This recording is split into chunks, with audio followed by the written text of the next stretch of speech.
E69 news కి స్వాగతం. ముందుగా ముఖ్యాంశాలు. శత్రువుల ఇంట్లోకి వెళ్లి ఉగ్రవాదుల స్థావరాలు ధ్వంసం. ఏపీకే బిగ్ అలర్ట్. రాబోయే 4 రోజుల్లో అతి భారీ వర్షాలు. స్థానిక ఎన్నికలపై హరీష్ రావు కీలక వ్యాఖ్యలు.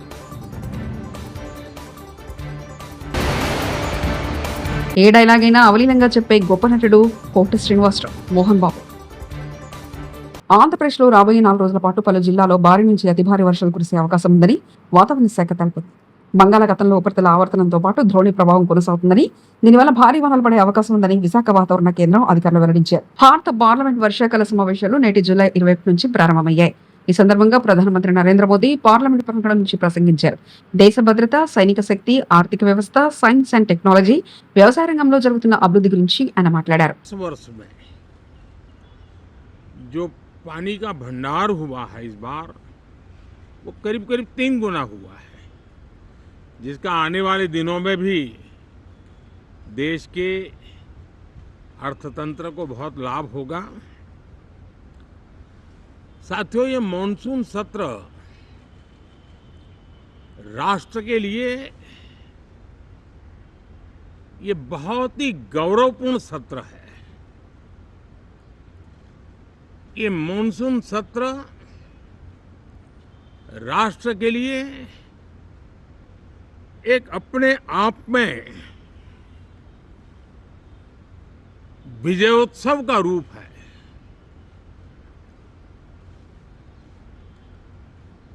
और जब मैं कहता हूं कि सत्र राष्ट्र गौरव और विजयोत्सव का सत्र है, तो सबसे पहले तो मैं पहली बार इंटरनेशनल स्पेस स्टेशन पर भारत का तिरंगा झंडा वहां लहराना, ये हर देशवासी के लिए गौरव की पल है। देश में साइंस टेक्नोलॉजी के प्रति, इनोवेशन के प्रति नया उमंग और उत्साह भरने वाली ये सफल यात्रा रही है। और पूरे सांसद కేసీఆర్ ముఖ్యమంత్రి అయ్యాక తెలంగాణలో ఎకరం అమ్మితే ఏపీలో 10 ఎకరాలు కొనే పరిస్థితి వచ్చిందని చంద్రబాబు నాయుడు చెప్పాడు. కానీ పరిస్థితి ఇప్పుడు మారిపోయింది. రేవంత్ 2 ఏళ్ల పాలనలో మొత్తం ఉల్టా అయి భూముల రేట్లు తగ్గిపోయాయి. రేవంత్ రెడ్డి ఇంకో 2 ఏళ్లు ఉంటే పాత రోజుల్లో ఏపీలో ఎకరా కొనాలంటే తెలంగాణలో 10 ఎకరాలు అమ్మే పరిస్థితి వస్తుందంటూ హరీష్ రావు వ్యాఖ్యానించారు. తెలంగాణలో ఎకరం అమ్మితే ఆంధ్రలో 10 ఎకరాలు వస్తుంది అని ఎవరన్నారు? చూసిందా మీరందరూ? ఇప్పుడు రేవంత్ రెడ్డి వచ్చి 2 ఏళ్లు కాలే, సీన్ రివర్స్ అయింది. అయిందాకా లేదా? మొన్న నేను సిద్దిపేట పోయినా, గంగాపూర్ అని చిన్నకోడూరు మండలం గంగాపూర్ ఊరికి పోయినా. ఒక మన కార్యకర్త చనిపోతే మాట్లాడించడానికి పోయినా. కొద్దిసేపు మాట్లాడినాక కూర్చున్నా. ఏం సంగతి అన్నాక ఎరువులు ఈ బాధలన్నీ చెప్పుకుంటా, ఎవడైనా లగ్గం ఉండి అమ్ముకుందామంటే భూమి అమ్మతలేదు సార్. ఏమైతుందంటే 40 లక్షలకి అడుగు తీయలేదు, ఇప్పుడు 20కి ఇస్తామంటే కూడా ఎవడత్తలేడు అన్నాడు. అంటే ఇప్పుడు ఏమైంది? సీన్ రివర్స్ అయింది. ఆడ చంద్రబాబు నాయుడు అయింది, రేవంత్ రెడ్డి అయింది. ఇప్పుడు ఏమైతుంది? ఇప్పుడు మళ్ళా ఆంధ్రలో ఎకరం అమ్మితే తెలంగాణలో 2 ఎకరాలు వస్తుంది. అయిందా లేదా? గజ్వేల్లో మీ అందరికి అనుభవమే ఉంటుంది. రేట్లు తగ్గినాయా పెరిగినాయా? ఎంత తగ్గినాయి? సగానికి సగమైంది. ఇంకా 2 ఏళ్ళు ఉంటే ఇంకేమవుతుందో? దోసాల్లో సగమైంది. ఈ రేవంత్ రెడ్డి ఇంకో ఏడాది 2 ఏళ్ళు ఉంటే ఇంకెంత తగ్గుతుంది? బేరాలు బంధు, కార్లు గుంజుకపోతుర్రు, మోటార్ సైకిళ్లకు ఇన్స్టాల్మెంట్లు లేవు, దుకాన్లు బంద్ అయిపోయినాయి, డీజిల్ కు పైసలు లేవు, బేరాలు లేవు, కొత్తగా ఇల్లు కట్టేవాడు లేడు, ప్లాట్ కొనేటోడు లేడు. ఎవడన్నా అవసరం పడి భూమి అమ్ముకుందామంటే కొనే దిక్కు లేదు. నిజమేనా? ఇది రేవంత్ రెడ్డి పాలన పుణ్యం. ఇటీవల కోట శ్రీనివాసరావు అనారోగ్యంతో మృతి చెందిన విషయం తెలిసిందే. ఆయన మరణ వార్త విని తీవ్ర దిగ్భ్రాంతికి గురయ్యారని నటుడు మంచు మోహన్ బాబు తెలిపారు. తన బ్యానర్ లో వచ్చిన చాలా సినిమాలో కోటతో కలిసి నటించాలన్నారు. ఆయన విలన్ గా, కమెడియన్ గా, ఏ డైలాగైనా అవలీలగా చెప్పే గొప్ప నటుడు కోట అని మంచు మోహన్ బాబు అన్నారు. ఆయన ఆత్మకు శాంతి కలగాలని ఆ దేవుని ప్రార్థిస్తున్నట్టు చెప్పారు. చెందిన రోజున నేను హైదరాబాద్లో లేను, దాదాపు ఒక 1000 మైళ్ళ దూరంలో ఉన్నాను. అది తెలిసి దిగ్భ్రాంతి చెందాను. అంటే కన్నప్ప సినిమా రిలీజ్ అయిన రోజున ఫోన్ చేసి, ఏమయ్యా చాలా బాగుందంట, మేము ఒకసారి ఏమయ్యా అనుకుంటుంటాం. మోహన్ బాబు గారు మిమ్మల్ని ఏమయ్యా అన్న పర్వాలేదా అంటుంటాడు. దాందేముంది కోట, ఈరోజు సంబంధం కాదు మంది. బిడ్డకు మంచి పేరు వచ్చింది, నీ ఆశీస్సులు నువ్వు చూద్దు అయ్యే సినిమా అని కూడా చెప్పాను. ఆ తర్వాత ఈ సంఘటన జరిగింది. మా ఇద్దరిది 1987 1987 సంవత్సరంలో వీరప్రతాప్ అనే సినిమాని నేను చేశాను, విఠలాచార్య గారి దర్శకత్వంలో. దానిలో మాంత్రికుడి వేషానికి పిలిపించి గెటప్ వేసి ఆ పిక్చర్లో మెయిన్ విలన్గా అవకాశం ఇచ్చాను. నా బ్యానర్లో, బయట బ్యానర్లో కానీ మేము కలిసి చాలా పిక్చర్స్ చేశాం. ఒక గొప్ప నటుడు ఏ డైలాగునైనా అవలీలగా చెప్పగలడు, అటు విలన్ గాను కామెడీ గాను ఒక డిఫరెంట్ టైప్ ఆఫ్ మాడ్యులేషన్లో చెప్పగలిగిన మంచి నటుడు మన కోట శ్రీనివాసరావు. నా కుటుంబానికి అతి సన్నిహితుడు. అతని మరణం నా కుటుంబానికే కాక సినిమా పరిశ్రమకు కూడా చాలా తీరని లోటు. వారి ఆత్మకు శాంతి, వారి కుటుంబానికి మనశ్శాంతి కలగాలని కోరుకుంటున్నాను. Thank you. Cantonment Congress MLA Shri Ganesh పై గుర్తు తెలియని వ్యక్తులు దాడి. హోంమంత్రి రేవంత్ పాలనలో అధికార పార్టీ ఎమ్మెల్యేకే రక్షణ కరువు. తానాకలోని ఆర్టీసీ హాస్పిటల్ సమీపంలో వాహనంపై దూసుకొచ్చిన సుమారు 50 మంది దుండగులు. అడ్డుకోబోయిన గన్మెన్ల చేతిలో నుంచి వెపన్ లాక్కోవడానికి ప్రయత్నించిన దుండగుల బారి నుంచి తప్పించుకుని ఓయి పోలీస్ స్టేషన్ కు చేరుకొని కంప్లైంట్ ఇచ్చిన ఎమ్మెల్యే శ్రీ గణేష్. అన్ని బండ్లనే ట్రిపులే, ఓడని ఒక బండ్ల ఇద్దరు, ఒక బండ్ల ముగ్గురు ఉంటారు. అన్ని ఉన్న బండ్లన్నీ ముగ్గురే. సైరన్ చేస్తే జరుగుతుందేమంటే ఇవాళ అట్లనే బ్లాక్ చేసుకుంటూ ముందుకు వచ్చి ముందు పోయి బండి ఆపి మా బండ్లు ఆపి ఇటుకెళ్ళి ఈడు అటుకెళ్ళి వాళ్ళంతా చేస్తే నాకు డోర్ ది అనేసి అందరం తీసుకుని అందరం తీస్తలేదు. అందరం నుంచి వీళ్ళు వచ్చి గన్మెన్లు వచ్చి నిలబడితే గన్మెన్ల వీటికి గన్ను గుంచుకోవడానికి లేదు. కొంతమంది మీతో వచ్చేసి నా మీద గ్లాస్ తీసి అటాక్ చేయాలని చూస్తుంది. ఇది జరిగిన విషయం. దానికి ఏమైంది, వీళ్ళు కనిమిళ్ళు వాళ్ళు ఇదైతుంది, వీళ్ళు దోస్తున్నట్టే నేను ఏం చేసిన మా డ్రైవర్ చేపించినాడు, వెళ్ళిపోదాం వీడు మనం అటాక్ చేయాలని డిసైడ్ అయిపోయారని చెప్పి బండి తీసుకుని వస్తుంటే మేము 100 డైల్ చేస్తే 100 కలవకుంటే అప్పుడు ఇన్నే పోలీస్ స్టేషన్ ఉంటే పోలీస్ స్టేషన్కి వచ్చి మన ఇట్లనే ఎక్కువ మనకు తెలియదు. వీళ్ళని బ్లాక్ చేసి మనది ప్రీ ప్లాన్డే ఉంది.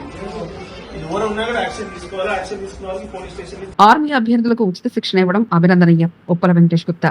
హైదరాబాద్ ఆర్మీలో చేరిన దేశ రక్షణ చేసేందుకు ముందుకొస్తున్న యువతకు ఉచిత ఆర్మీ ఫిజికల్ ఫిట్నెస్ శిక్షణ ఇస్తూ ఆర్మీకి అర్హతలో మొదటిదైన హెల్త్ చెకప్, ఆ చెకప్ ను కూడా ఉచితంగా అందిస్తున్న దిల్సుఖ్నగర్ నందు army physical fitness academy director Nandu Naik ను అభినందిస్తున్నామని Uppala charitable trust chairman, mission Bhagiratha మాజీ డిప్యూటీ చైర్మన్ ఉప్పల వెంకటేష్ గుప్తా అన్నారు.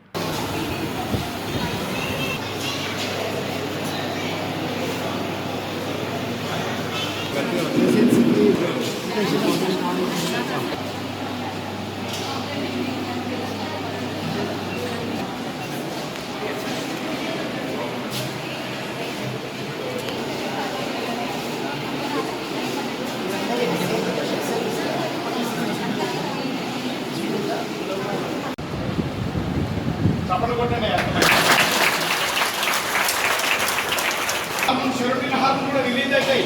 హ్యాపీ హార్ట్ దేశాన్ని పరిపాలించే రాజముద్రుడు ఎన్ని సింహాలు చేయబట్టి 4 సింహాలు. ఈ 4 దిక్కులు మన సింహాలు భారతదేశాన్ని కాపాడుతున్నాయి అంటే ఆ సింబలు ప్రపంచంలో ఏ దేశం.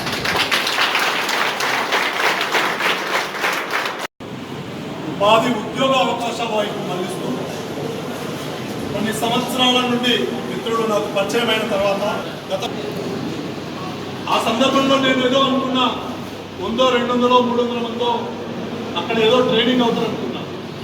ఒకరోజు ఆ గ్రౌండ్కి వెళ్తే సుమారుగా 2500 మంది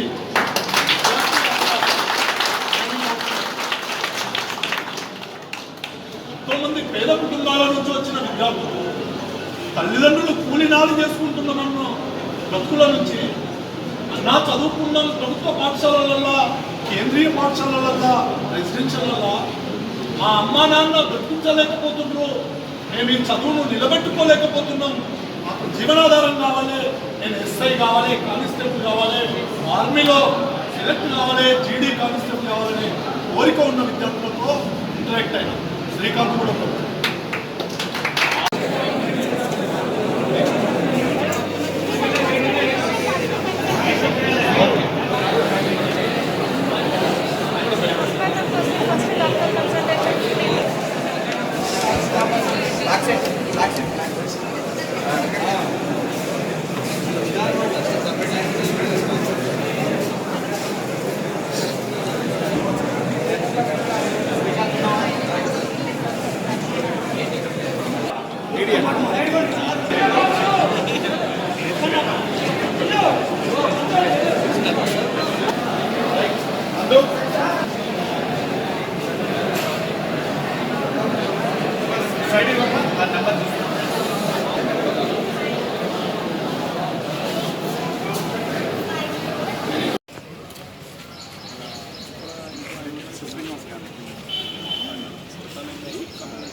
ఇటీవల మృతి చెందిన కుటుంబాలను పరామర్శించిన ఎమ్మెల్యే చింతా ప్రభాకర్ కొండాపూర్ మండలంలోని మారేపల్లి, గంగారం, తమ్మయ్యబాయి తండా, హరిదాస్పూర్ గ్రామాల్లో ఇటీవల అనారోగ్యంతో మరణించిన కుటుంబాలను సంగారెడ్డి ఎమ్మెల్యే చింతా ప్రభాకర్ గారు పరామర్శించారు.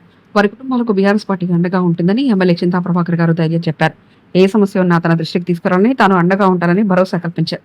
మారేపల్లి గ్రామంలో మాజీ ఎంపీ మనోజ్ రెడ్డి, తండ్రి నారాయణ రెడ్డి అనారోగ్యంతో మృతి చెందగా నేడు ఎమ్మెల్యే చింతా ప్రభాకర్ గారి కుటుంబాన్ని పరామర్శించారు. గంగారం బీఆర్ఎస్ పార్టీ గ్రామ శాఖ అధ్యక్షులు ప్రేమ్ కుమార్ మృతి చెందడంతో వారి కుటుంబాన్ని పరామర్శించారు.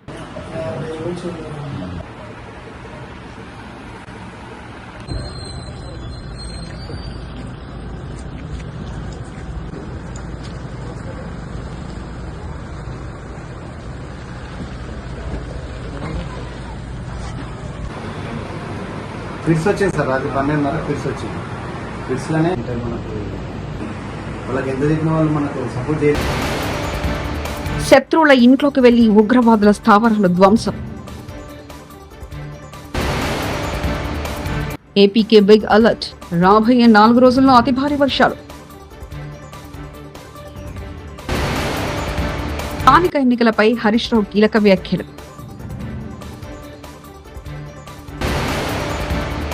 ఏ డైలాగైనా అవలీలంగా చెప్పే గొప్ప నటుడు కోట శ్రీనివాసరావు, మోహన్ బాబు.